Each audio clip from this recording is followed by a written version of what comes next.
The Mercedes-Benz India clocked its highest ever sales in fiscal year 2026. However, speaking of the market, the German luxury car maker does face some external macro challenges. How is it navigating all of that?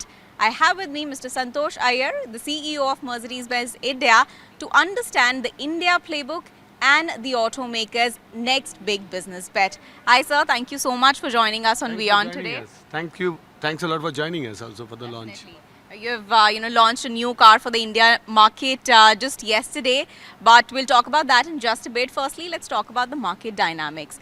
Now, the rupee that's currently hovering near its all-time low, right? Yeah. Still, you have clocked your highest numbers, but every time the currency dips, the cost of importing some of your critical component that goes up. How are you navigating that? And secondly, do you think because of these costs, is there a threshold where you think the Indian buyer will no longer be protected from those double-digit price hikes? No, absolutely. It's a very relevant question. If you see last year, thanks to the government for 2-3 measures, they changed the income tax slabs, the interest rates were brought down, and finally the big GST cut, which helped us to navigate and basically get the pricing back into a lower corridor.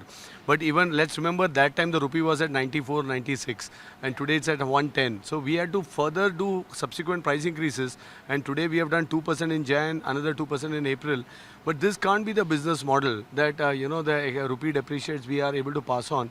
The other big thing is the supply chain cost. With all that's happening in the world right now, ships are coming late, logistic costs have gone up, also material costs are going up. So there is a lot of cost pressure. So what we are doing is on a couple of fronts. One, we are increasing localization. So on many of our product lines, we are trying to see what we can localize in India. Second, there is a very big cost, I would say, initiative in our company trying to see how we can absorb these costs and try to see we don't need to pass on to the market. And last not the least, we have to pass on some to the market. But we are very cognizant, and one of the reason, if you now compare the luxury market to the mass market, the luxury market in the period Jan to March degrew by 8% compared to the previous quarter. We as Mercedes-Benz grew by 5%. So that way, yes, that's good to know. But on the other side, this also shows headwinds.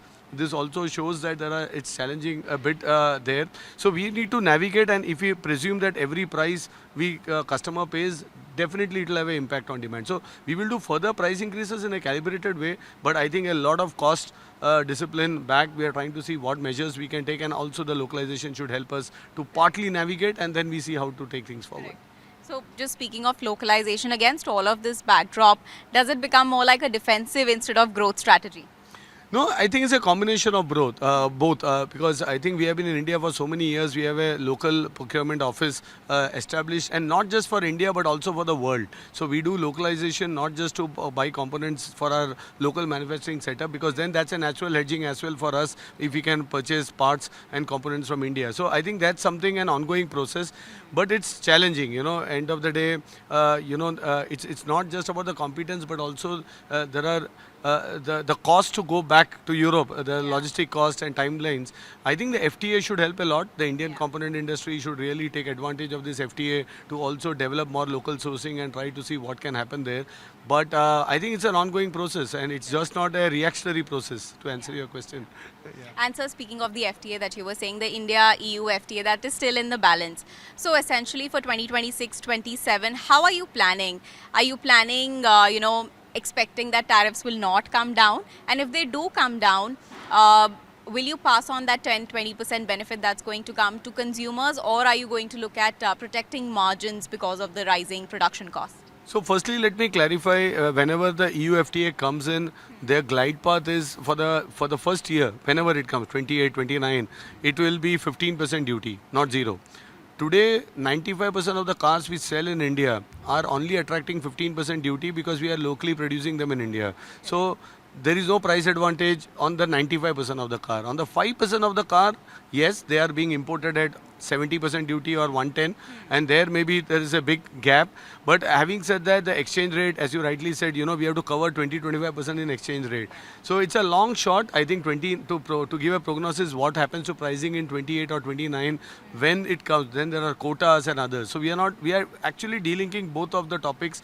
Whenever it is notified, then we evaluate what we can do on the pricing side. Okay, so we'll wait for that pricing strategy.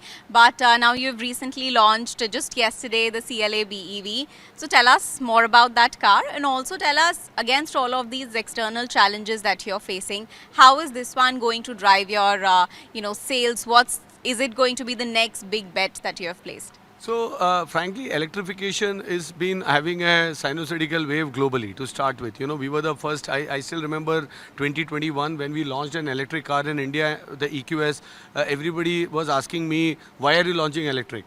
Now the question has changed to which electric car are you launching. So I think in 5 years we have seen a big transition and acceptance. But still the journey is long. If you look at the total Indian car market, the penetration is hardly 5%. If you look at our portfolio, we have one product in the top end segment where our penetration is 20%. In entry we had car lines, but now with the new CLA, I think what's going to change? We are trying to solve the problem why electric is not accepted. And you know, it starts from charging. So this is a 800 volt architecture, so charging can happen faster.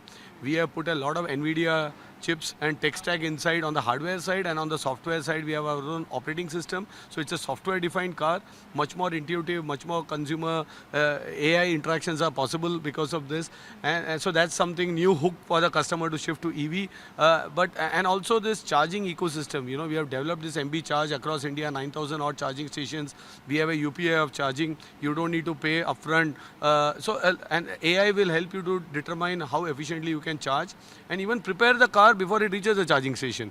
So I think using technology, we are trying to solve a lot of consumer issues, why they didn't shift to EV. And last not the least, the biggest issue is the residual value. You know, people buy an EV, it depreciates a lot. So we have introduced for the first time a free service that whenever a customer wants to come back to our workshop, we will give a battery health certificate. We are pretty confident that this battery health after 4 years will be 85, 90%, and that will increase the residual value. Plus we are giving guarantee. So for us, the CLA is the next big step in terms of the way EVs will be perceived and used in India. I don't think we should always look at volume because this is just the first car in the new generation. In the next 12 to 18 months, you will see a lot of new EVs from our portfolio coming. Globally, we have the new C-Class, the new GLC, and so on and so forth. Many of them will make its way to India. And then, again, you will see in the core and the entry segment, the penetration going up. So strategy is in place, but let me tell you, we are agnostic to powertrain at this stage because the policymakers as well as customer are not fully clear there. So we will deliver petrols, clean diesels, and also electric, and let the customer decide. You were just mentioning the entry market. Now, while you have recorded record sales, the entry market did see an 18% decline, I believe. So, just wanted to understand what's going wrong in this segment since you have that focus on top-end vehicle. One is that, and secondly, do you think in this affordable luxury market, do you think you are conceding, against your rivals? And also, do you believe for that Indian middle class, this affordable luxury dream in this kind of economy is being priced out? No, it's a very valid question, and I think there is no right and wrong strategy. I think our competitors have done a great job of getting a car at a certain price point. Plus, I told you there is a pressure in the market with all the headwinds. So some of them are resorting to deep discounting. They follow a different model, and when you do deep discounting, the biggest loser is the customer himself because one, he gets a car at a cheap price, but the residual value of all the cars in the market goes down because the people who purchase the car at a higher price, they will be benefiting. As Mercedes-Benz, we have entry cars, we have the GLA, now we have the CLA, and so on and so forth. So we want to grow, but not at any cost. That's the first thing. Second, it's about value over substance. So, for example, this CLA we priced at 55 lakhs. Now, if I take out a lot of content, I can even price this car at 50. But then it's not a Mercedes-Benz. What we don't want to do is attract people just for the badge. And then later on, they don't have the pride of ownership when they are driving the car. So it's different strategies that we are trying to do here for the market. I think there is no right and wrong, as I said. We would not like to participate in a price battle to buy market share. Because that's not something sustainable, and that's not Mercedes-Benz as well. So we have been in this market for 30 years. Better to be patient, stand out a bit. We focus on our growth. We introduce a new V-Class, a new segment where nobody is there, and we try to grow the market. So I think for us, taking care of that customer experience, taking care of the residual value, taking care of the brand is more critical than just the market share fights. And that, if we start driving the car looking at the rear view mirror, we will bash. So we focus on our strategy. Yeah. So this discount war is on not just in India but globally, right? Especially China. So, but again, because of this war, your dealers who are now direct to customers approach that you have taken, they of course are feeling the heat. So, but are you still going to stick to that fixed price strategy? Of course, you said that volumes is not something that will drive you, but the brand name. No, I am damn sure our dealers are the most happiest right now because what's happening? What is the traditional business model? You push, the word is push the car to the dealer. The dealer will push it to the market. Now, because they're carrying inventory that comes at a cost and the banks are making money. In our model, there is no inventory for the dealer. And the dealer is making a fixed margin. Today, our dealers are profitable. If I look at the total market, there is bloodbath. They are not able to because they're discounting heavily, and there is no customer doesn't get the same price. So if he goes to dealer A or dealer B of a competitor, the price is different. And this is something I think we have built our brand. 4 years back, we were chasing only market share, we would never have shifted. So the model is working great. Our dealers are super happy, and if our dealers are happy, they will make the customers happy.